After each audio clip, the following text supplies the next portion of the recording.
म्हणजे आषाढी वारी सुरू आहे. कुणाचा विठ्ठल वारीत आहे, कुणाचा विठ्ठल पंढरपुरात आहे, तर कुणाचा विठ्ठल त्याच्या घरीच आहे. प्रत्येकाचा विठ्ठल वेगवेगळ्या ठिकाणी आहे. एकीकडे पुण्यातल्या आळंदीमध्ये वैष्णवांचा मेळा भरलेला होता, तर दुसऱ्या बाजूला पेडगावच्या हिंदकेसरी मैदानावर बैलगाडा शौकीनांचा भव्य दिव्य मेळा भरलेला होता.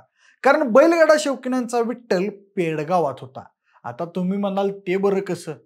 ही बघा तुफान आणि बेमाप गर्दी, लाखो प्रेक्षकां बैलगाड्यांचा धुळा.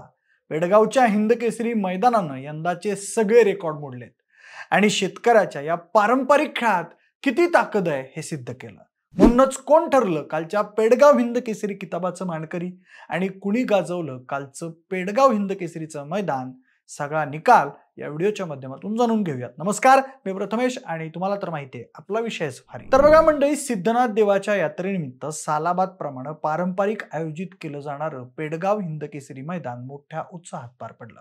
21 जूनला मुख्य हिंदकेसरी मैदान आणि 22 जूनला एक आदत एक बैल मैदान अशी 2 मैदानं पार पडली. पण मंडळी, पेडगावचं मैदान म्हणजे बैलगाडा शौकीनांसाठी पर्वणीच असते. या मैदानाची खासियत म्हणजे इथं दिला जाणारा मानाचा हिंदकेसरी किताब. इथला गुलाल घ्यायला पार महाराष्ट्रातून लोक येतात. म्हणूनच या मैदानाला जनतेच्या हृदयातलं हिंदकेसरी मैदान म्हणून ओळखलं जातं. यंदा तर प्रचंड रेकॉर्ड ब्रेक गर्दी या मैदानासाठी झाली होती. गेल्या वर्षी याच मैदानावर मनोहर पाटील, संभाजीनगर यांचा लखन आणि मोहिल शेठ धुमाळ यांचा बकासूर या गाडीनं मानाचा किताब जिंकला होता. तर आदतच्या मैदानात भैरवनाथ प्रसन्न, बापूसाहेब भाडे, उमेश शेठ हरपळे, वाघोली फुरसुंगी यांचा एक्का आणि मोहिल शेठ धुमाळ यांचा बकासूर या गाडीनं किताब पटकावला होता. पण एकूणच बघायला गेलं तर या मैदानाला फार मोठी परंपरा आहे. त्यामुळेच यंदा मुख्य मैदानात 1000 गाड्यांची उच्चांकी नोंद झाली होती. तर एक आदत एक बैल या मैदानाला तब्बल 1100 गाड्या आल्या होत्या. शिवाय या मैदानासाठी नाममात्र 1000 रुपये प्रवेश फी ठेवण्यात आली होती. या मैदानासाठी महाराष्ट्रातले बऱ्यापैकी सगळे झेंडा पंच उपस्थित होते. समालोचकही सर्वच आले होते. बरं, विशेष सांगायचं म्हणजे महाराष्ट्रातल्या कानाकोपऱ्यातून पब्लिक या मैदानासाठी उपस्थित होतं. याबद्दल बोलताना मैदानाचे आयोजक असणारे सुनील मोरे आम्हाला म्हणाले, मैदानासाठी भरपूर पब्लिक आलेलं होतं, पण पब्लिकने आम्हाला अपेक्षित साथ दिली नाही. पब्लिक मैदानात येत असल्यामुळे कडेला पाळणाऱ्या गाड्यांवर बऱ्यापैकी अन्याय झालेला पाहण्यात आला. पब्लिकनं आम्हाला नाराज केलं. अख्ख्या खटाव तालुक्यातली माणसं पब्लिकला कंट्रोल करायचा प्रयत्न करत होती, पण त्यांच्याच्यानं काही जमलं नाही.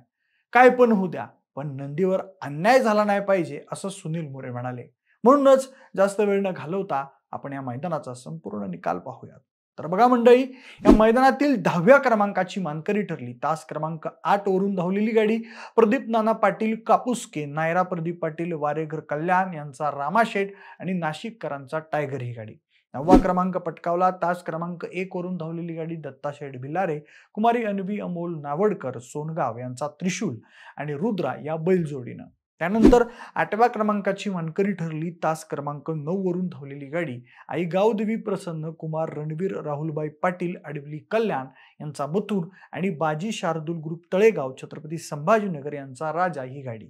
या गाडीला 10,000 रुपये, 111 रुपयांची रोख रक्कम आणि मानाच्या ढाली बक्षीस म्हणून देण्यात आल्या. त्यानंतर 7वा क्रमांक पटकावला आई तुळजाभवानी प्रसन्न, गायत्री गोल्ड ओरिसा, श्रेयश मोरे, रोहित गोडसे यांचा हरण्या, विकास रामराव सरपंच, हलसावंगी बुलढाणा यांचा लक्ष या गाडीने. या गाडीला 13,111 रुपयांची रोख रक्कम आणि मानाची ढाल बक्षीस म्हणून देण्यात आली. 6वा क्रमांक पटकावला सौ उर्मिलाताई माणिक शेठ गायकवाड, मधुरा फार्म चिंचाळे, बापूशेठ आंबेकर वडकी पुणे आणि अवतार पवार यांचा अर्जुन, त्याचबरोबर एकनाथ दादा पाटील कंदूर यांचा आदत किंग राजा या गाडीने. या गाडीला रोख रक्कम 15,111 रुपयांची बक्षीस आणि त्याचबरोबर मानाची ढाल बक्षीस म्हणून देण्यात आली. 5व्या क्रमांकाची मानकरी ठरली तास क्रमांक 4 वरून धावलेली गाडी ज्योतिर्लिंग प्रसन्न, काळूबाई प्रसन्न, कुमारी अनुजा नितीनाबा शेवाळे हडपसर, कुमारी रिया प्रदीप गीते, कात्रपगाव बदलापूर यांचा पाखऱ्या आणि साईनाथ रघुनाथ पवार यांचा चित्रा ही गाडी. या गाडीला 20,111 रुपयांची रोख रक्कम आणि मानाच्या ढाली बक्षीस म्हणून देण्यात आल्या. त्यानंतर 4था क्रमांक पटकावला तास क्रमांक 7 वरून धावलेली गाडी मोर्या प्रसन्न, शंभू बाजी ग्रुप खडकवासला, हरिभक्त पारायण, निखिल शेठ कोरडे, प्रवीण शेठ दसवडकर यांचा बुलेट आणि शिवम डेअरी फार्म देगावकरांचा पाखऱ्या या बैलजोडीने. या गाडीला 40,111 रुपयांची रोख रक्कम आणि मानाच्या ढाली बक्षीस म्हणून देण्यात आल्या.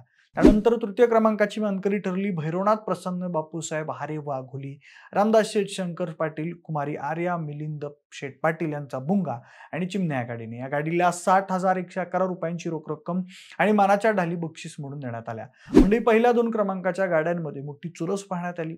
त्यात द्वितीय क्रमांकाची मानकरी ठरली तास क्रमांक 3 वरून धावलेली गाडी खंडोबा प्रसन्न, कार्तिकेय अजय जाधव कल्लेढोण, विठ्ठल नाना बुध यांचा तेजा आणि शरद रामभाऊ कडबागे यांचा दिवाने या गाडीने. या गाडीला 80,111 रुपयांची रोख रक्कम आणि मानाच्या ढाली या बक्षीस म्हणून देण्यात आल्या.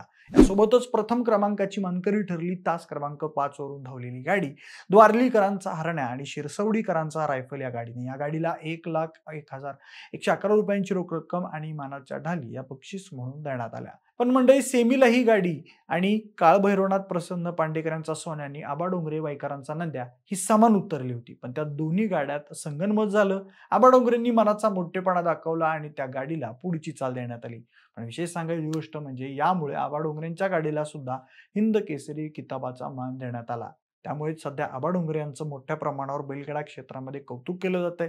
हीच बैलगाडा क्षेत्राची खरी परंपरा आहे असं आता शर्यत शौकीन म्हणतायत. बाकी एकूणच हे मैदान उत्साहात पार पडलं. एक आदत आणि एक बैल हे मैदान सुद्धा नेटकं पार पडलं.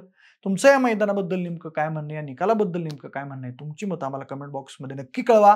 जर हा व्हिडिओ आवडला असेल तर लाईक आणि शेअर करा. सोबतच आपल्या विशेष भारीच्या YouTube चॅनलला सबस्क्राईब करायला अजिबात विसरू नका. धन्यवाद.